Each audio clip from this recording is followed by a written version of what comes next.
Hello and welcome. These are horse racing selections for Thursday, the 28th of December.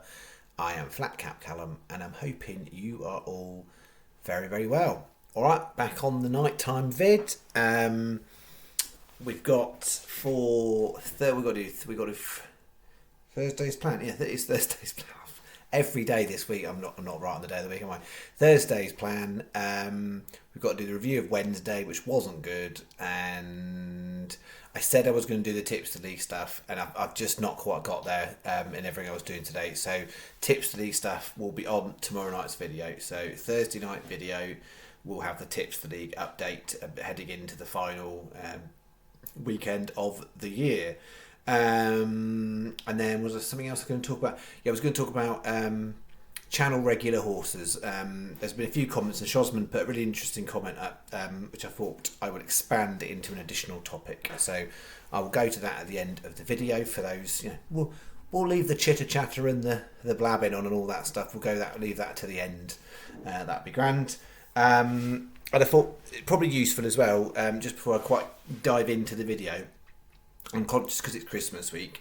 There's a lot more newer folk stopping in and seeing what's what. And if you'd only stopped this side of Christmas, you'd think this guy's an absolute crank. Understandably so. It's not been a good couple of days. Still well up for the month. So I think we're still sat 52 quid up for the month. And clearly, if you are new and you haven't realised, all the stats for the channel, the main stats for the channel, are all in the description of every single video. So it tracks through profit and loss for every single month since the channel started. Running total, we'll have a monthly total. We have a monthly total on there, so it's £52 to the good for this month. We're 17% up for the year. All the stats are in there if you haven't quite noticed. But I guess if I explain what I believe I do, so I don't really call myself a tipster. So there was a comment about that today actually, but I don't call myself a tipster. I would say I'm a gambler, but a profitable gambler. That is what I am. I make profit, and people would go, well, why do you do other work if you can make money from gambling? It's physical amount of turnover, and also you get to a point where you have to turn over so much. You have to decide how much you enjoy doing that or not. And I enjoy what I do, and I enjoy and I can deal with turning over what I turn over. I could absolutely increase the turnover and make a higher profit margin, but I don't choose to, because I think for me personally, everyone's different. Just get to a point where I don't feel comfortable putting more money down. And it also does become harder as well. So I can still operate on multiple different betting accounts and the odd shop visit and all that kind of stuff, and do what I do. Inevitably, it will become harder and harder with the more niche bookmakers you have to use for various things, or regenerations if you're a Doctor Who, if you catch my drift. But it does get harder. So what I do on the channel is probably what most people would describe as witchcraft, I think. So I'm not trying to tip the winner of a race. My win strike rate isn't brilliant. My play strike rate is good for the prices that I'm betting, and that's the point. So I'm trying to work on higher prices, and over a period of time, if the right percentage of those place and we connect them together in multiples, then overall we return a profitable return each year, and that is the aim. Don't make profit every day, don't make profit every week. This year, if we make profit December, we've got 3 days to go to keep it there. That'll be 6 months up, 6 months down. But yeah, if you want to go and find somebody who will give you 3 shorties and put them in a Trixie and claim it's a brilliant day off 2 winners, that's absolutely fine. That isn't what I'm going to give you. I might chuck in the odd Trixie like that, just to mix it up a little bit where I find value. Predominantly what I'm doing is 4 or 5 horse bets, and predominantly double figures. So for me, really a shorty is 5, 6, 7 to 1. That's what I call a shorty. Mid price to me is like 14, 16 to 1. A big price really is something 50 to 1 or more. And the history of the channel shows that I hit those things from time to time. Sometimes I don't hit them, so I put them out. You can't win them all, but the higher price you go, the less percentage of them placing or framing that you need to ultimately turn a profit. So that is what I'm aiming to do. So I'm trying to do that in a manageable stake way for the channel as well. So the average channel stake is 20 quid. Some days we go above, some days we're below. The smallest would be a couple of pound and the highest would be 40. The max we do is 40. The max we do is 8 bets, but on average on most days you're looking at two or 3 bets. Busy days 4, 5 and 6 bets. Occasional days 7 or 8 bets. So it's not for everybody. But what I'm trying to do is show people who potentially are long-term losing gamblers, hobby gamblers. So I'm not here to try and tell you how to be a professional gambler. I have no interest in doing that kind of stuff, to be honest. I'm here to show people who are probably long-term losing gamblers a few nuggets of wisdom about how to keep them on the straight and narrow. That's the plan. So by ultimately the main nugget is value is key. It doesn't matter if you think it's the best horse in the race. You only want to back it if you think there's value in the price, and everyone's value is different. Sometimes I use mathematical value, so actually from an equation point of view, which is stuff I don't go into on the detail on here, but in the background. So mathematical equation where there is actual kind of percentage margin in betting on certain races. I then also use a lot more of perceived value. So I write my own market for a race. I will look at a horse and I will work out where I think there's the biggest differential between the price I think the horse should be and the price it is. Ultimately, if you beat SP more times than not, you should ultimately come out. That's twice the word ultimately. You should come out ahead if you beat SP on a more than 50% basis, roughly speaking. It obviously depends on how much you're beating SP by. So what you find is more of the horses I pick on the channel shorten than they do lengthen. Some will get lengthened, most will shorten. So the advice is always to take the price that I'm suggesting and accept the fact that some will get bigger. Overall, that is the best way to use my bets. That is not necessarily the strategy I would say for anybody on their own bets, but for my bets, bet it at the best price you can at the time I'm putting the video out. Now bear in mind, I make a judgment based on when I put the video out. This video was recorded sort of very late 27th, early hours of the 28th. I'm looking at the market then. I could look at the market at 10 o'clock in the morning, the market would be different. I might make a different judgment. So I'm not going to tell you I'm really strong on a horse, whatever the price. I will only tell you that there, and that comes into a little bit about what I'm going to chitter at the end of the video around channel regular horses. Alright, I think that is enough preamble. Some of you will hate that, but some of you hopefully it will be useful if you're a bit newer.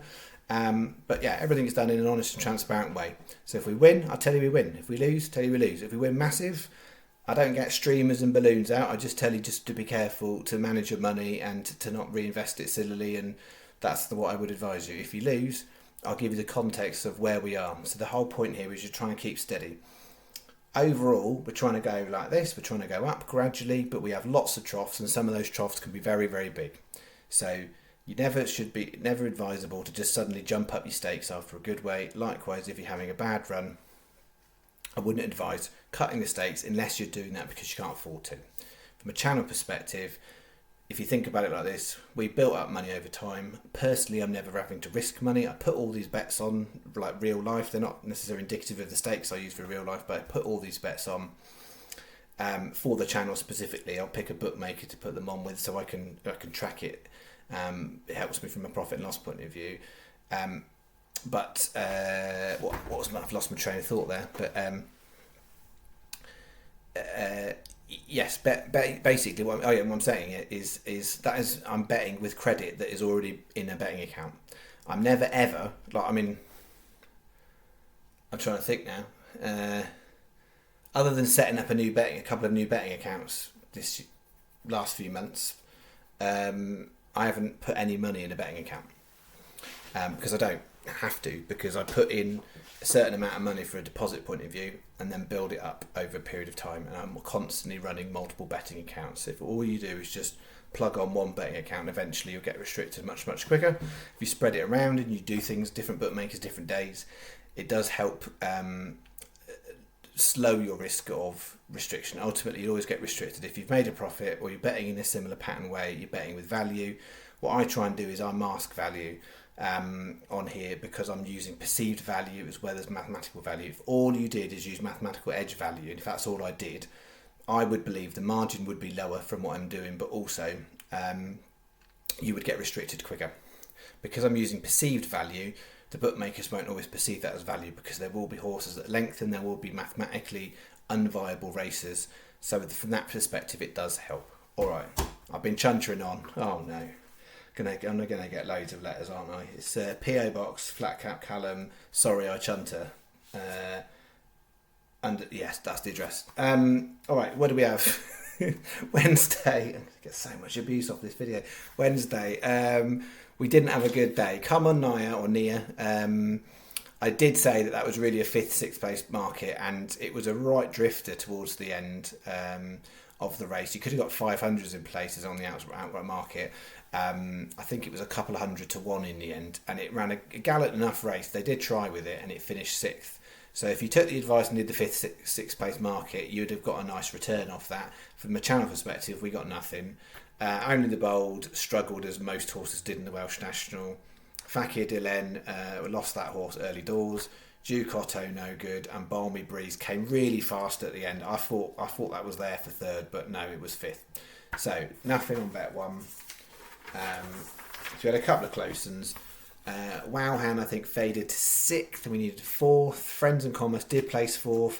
Truckers Lodge was the last horse to pull up. 5 finished. 6th place would have done most of you, but pulled up. And it's hard, isn't it? Like, you know, there'd have been prize money for 6th place, but you're not the jockey on the horse, and you just think 3 jumps to go. If that horse is going to suffer for the fact it's going to jump 3 jumps to make somebody a few £100, then it isn't worth it, is it?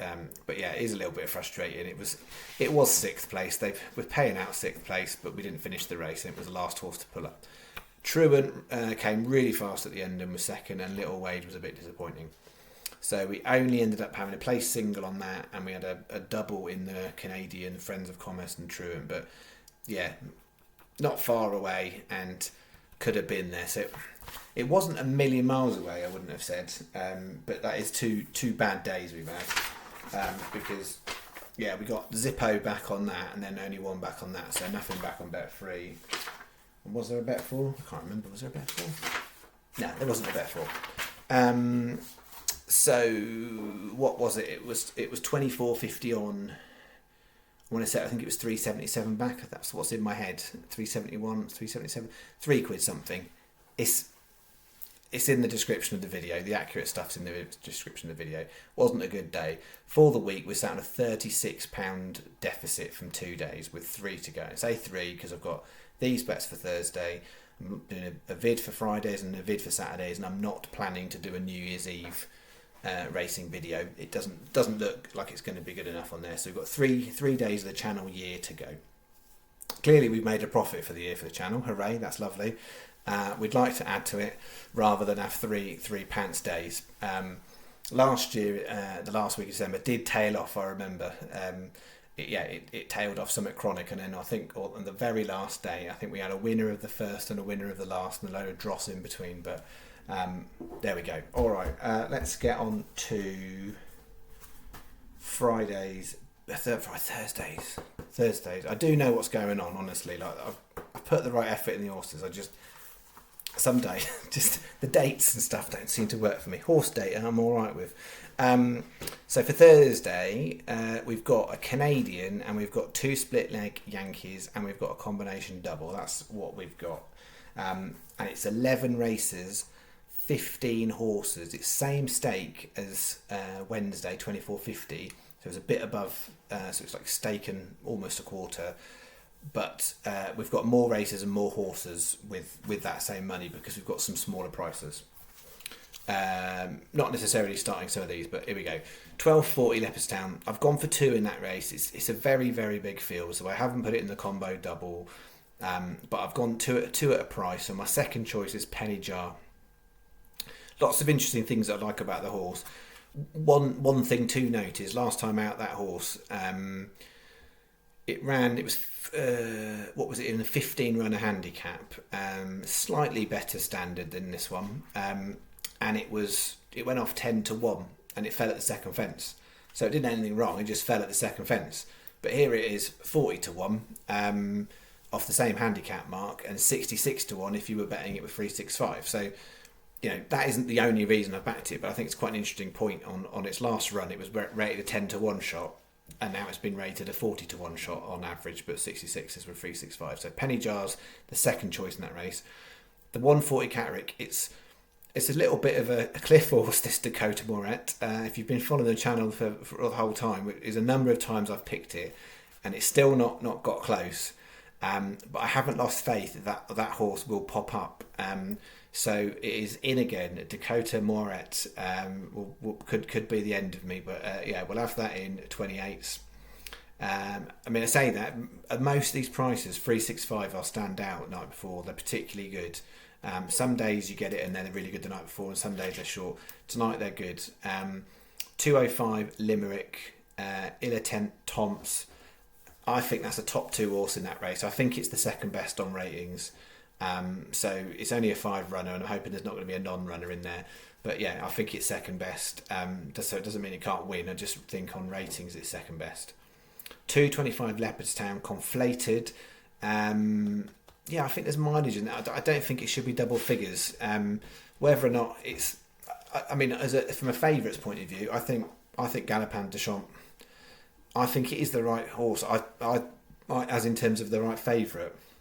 So I know the bare form will say Fast or Slow beat it the last 2 times. And I'm talking about 2 horses here that are not even in my bet. But I think Galopin de Champs should be Fast or Slow on Thursday. That's my read of it, even though it's been beaten the last 2 times by that horse. But then, Conflated I think is the value play in that race. And then the 5:30 Newcastle Gobi Sunset, 28-1. 365 from a price point of view, I think 66, 40, 10s, 18s, 40s, something like that. So much better. So I've taken as I always say, I need at least 3 bookies of the major bookies paying the price for me to quote the pro. So 365 standout prices, but not necessary places. 10p each way Canadian, 350p each way singles. I realise the colours have not come out here, so let me talk you through. 350p each ways, Penny Jar, Dakota Moret and Gobi Sunset. The big prices, they're 50p each ways. 50p win on Conflated, no single on Ilatent Tomps. 870 is the bet. Sky come out as best, and then Hills and 888. There's a few times now in the last week this has been the case, and it really pays to pay attention, because I feel like for a long time we've talked about Unibet and Betway, and Unibet was a thing. Unibet are now falling in line, and they are rarely now stand out. Hills and 888, whether it will last beyond this week, there's been a few times they'll stand out and they're going 4 places on races that are 10 or 11 runners. And also, particularly as well, with Hills, much better prices than the average bookie as well tonight. Really worth having a look if you've got a Hills account, because normally they would be one of the ones I'm not talking about, but actually Hills have been a bit preferable this week. You can get 4 places on those 2 with Hills and 888 as well as Sky. They're the only ones, which means Hills and 888 are joint second best, then joint 4th best, 365 and Paddy, and then if you haven't got one of those 5, Betfair, Betfred and Betway are the next 3. 870 is that bet. What? I know you can't hear it down here on the computer, but it is blustery outside. Alright, bet 2, all Irish. 1240 Leopardstown, number 1 choice in that one. I think Dakota Moret might be the end of me, so might following Luke Comer horses, but that is absolutely my number 1 pick, Hollow Sound. I think there's no way that should be that price. Have it at least half of that price, at least 16s. So Hollow Sound 33s. Then the 130, I've split it for the bet. So Larkfield Lucive and Light Parade, they're the 2 in the 130 Limerick. 240 Limerick, Falco Blitz 11s, and the 315 Limerick, Ballycashin. Limerick is my preferred track for Thursday in terms of I've got more selections. 2 times 10p each way Yankees, 50p each way single on Hollow Sound, and then 50p win singles. I've just done them as win singles on the other 4, which makes it a 740 bet. Sky our best, 365 or Paddy our second best, and Betfred and Betway are joint 4th best. That is bet 2. Bet 3, Limerick combination double. So I'd say the obvious race, and then one that's not as obvious, but it's my preferred one. So 130, most bookies paying 5 here. Larkfield, Lucive and Light Parade. Going on to the 315, which most bookies are 4. Ballycashin and Listen to the Lady 25s. 4 times 25p each way doubles. It's a £2 bet. Sky our best because they're 1 extra place on one of them, and then you want a bookie paying best price guaranteed, like 365 Paddy Coral Labrooks, £2. Bet 3. Finishing off some shorties in this one. So the sort of the savoury bet. 315 Limerick, Listen to the Lady at 25s, and then we're going to Newcastle for the rest of it. 4 o'clock Newcastle Rocket Road 7s, 5:30 Newcastle Illusionist 13-2, and then the 7 o'clock last leg of the day was splitting it between Rory and Cat's Bob. 2 times 10p each way Yankees, so that's Listen to the Lady Rocket Road Illusionist with Rory, and then Listen to the Lady Rocket Road Illusionist with Cat's Bob. 2 lots of 10p each way Yankees. Some bookies, like a 365, will let you do it straight up the bat, and it will just say Yankees and let you do it. Others, like if you're using Sky or whatever, it doesn't work like that. You have to put them in as 2 separate bets. 50p each way single on Listen to the Lady, and then 2 50p win singles on Rory and Cat's Bob. No singles on the middle 2 shorties. 640 is the bet. Sky win out on this one, and then again Hills 888 are second best on this one. And then 365 and Paddy are joint 4th best. 640 is your bet. That's that. All right. What was I going to talk about? Oh yes, channel ready horses. Yeah, it definitely seems to be a little bit of a spate of horses that have been backing on the channel, then going to win on the time I'm not backing them, or winning next time out. That kind of stuff. And that is inevitable in terms of what I'm doing. So I don't follow horses per se. Dakota Moret would be an example of a horse I do follow, because I do think it will bounce back at some point, and it's maintaining its high price, and therefore high value. But yeah, a lot of these like all-weather handicap type races, where they're running every couple of weeks. For me, it's got to be about the right price. So if I'm backing a horse at 20-1 and it comes 4th, and it's a 12 runner and we get paid out a little bit of money, and the next time out it's on the same handicap mark and it's running at 8s, now it stands to reason the horse has got a good chance of running well again, but 8s might be the right price. So I'm not going to back it 8s if it's on the same handicap and the same conditions when I backed it as 20s. When it was 20s it was value, when it's 8s it's not value. And not everybody's ever going to understand that, so I'm not going to spend hours on it. But I do look at these things, and I know for some people it can be really irritating, because you'd be like, well, I backed that last time, or should have gone again on that horse. If all you did, and this was the point that Shosman made in the comments, which is very true, if all you did was just back those horses again and again and again, most horses in their lifetime aren't profitable to back blindly. So the vast majority of horses will not. There's exceptions. We've talked about Dodgy Bob before. Dodgy Bob is a true exception of, given the amount of times that horse has run, the odds it's won on. It would have, if you put a pound note on the nose every time, you'd be in profit. Most horses, it doesn't work like that. So if all you do is follow the same horses, you'll never make a profit doing it, because you'll have a couple that will work for you and most won't. So yeah, I make a judgment on where I think the value is. Not that I think, if the horse was 4th last time for us at 20s and it's 8-1 now and it's not changed the handicap mark, then it probably will run competitively. But if I found something else in the race that's 16-1 in that race, then I'm going to take that, because it's got twice the price. If I think they had an equal chance, then it's twice the value. If that makes sense. There are occasions when I look through a race and I think there's nothing at a bigger price. And actually, if there's nothing at a bigger price that I think's out of kilter, it might be that horse again that was 20s last time that's now 8s, it might be all right actually at 8s. because actually there's nothing else out of kilter, and therefore there's nothing else out of kilter. You could argue that maybe that should be like sixes or something like that. But yeah, it's one of the things of the game that people have to get used to. It generally doesn't bother me. Anytime it slightly niggles me when I'm in one of these days where there's like, I have a bad day and there's 3 or 4 horses that I backed last time that all go and win. And there was one today, which Chancellor asked me about, One Last Hug, which backed last time.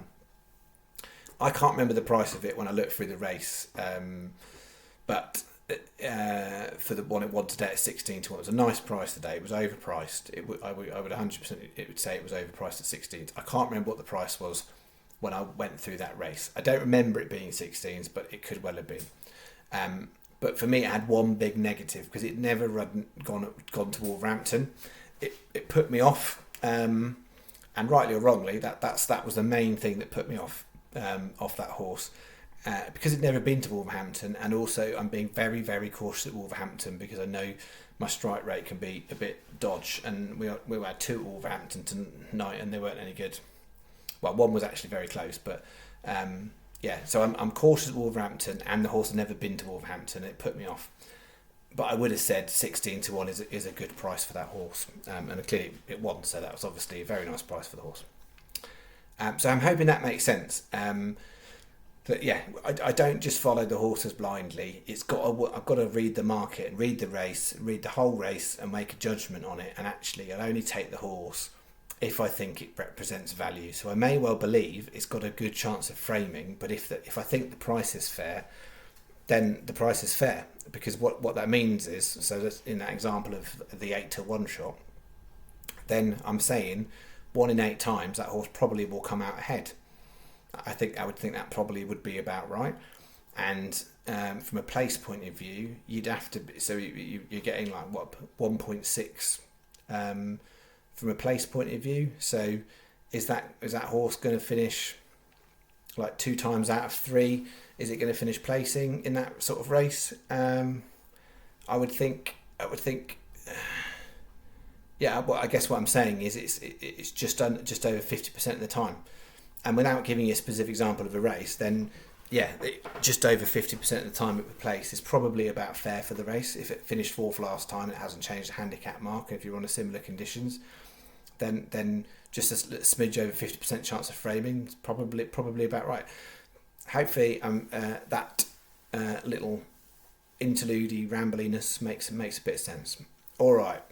That is me. Let's say we have better luck on Fridays. We've had a few close ones in there. To be fair, the profit and loss is reading poor for 2 days, but actually there's only been a couple of results would have swayed it another way, and you would have been talking about at least break even. But at the moment, it's not looking too hot. So, and I quite like just to get a little bit of a nice little jumps bet landed, because we've been really leaning on the all weather for the last couple of months. So. I've got a little bit of Newcastle for Thursday's plan, but I'd quite like to try and get something on the jumps over the line with a little bit of profit. That would be lovely. All right, that is me. Thank you very much. Whether you're a long-time viewer or whether you're new just Christmas week, you're all very welcome. Feel free to share any of your own thoughts and selections in the comments. Lots of regulars do that. You're very welcome to do that. The days I don't make videos, I'll always write a comment in the video. And then people can pin it to the top, and then people can write their own selections and things if people like to share about what they're doing. What I would say is I'm not interested in, or you've got a tip from another tipster and you want to put it on there. People want to hear what you think, not where you've just read it or watched it somewhere else, because someone can go and do that for themselves. But yeah, feel free to put your own thoughts and feelings on there. And then I'd actually encourage people to be supportive of others in what they do. It does get a bit tricky when and there was the day there was a lot of stuff in there, and it was quite hard to sort of for everyone to kind of see. I think there was a few people who had a few nice little bits going on, but there wasn't loads of interaction today. I think it was a bit busy in the comments, and also I don't know, people are a bit time poor. Some people have gone back to work already, and some people will be doing loads of family stuff this week. So, right, that's it. We nearly got to 30 minutes. We'll stop there. All right, see you tomorrow night. Thank you very much. Bye bye.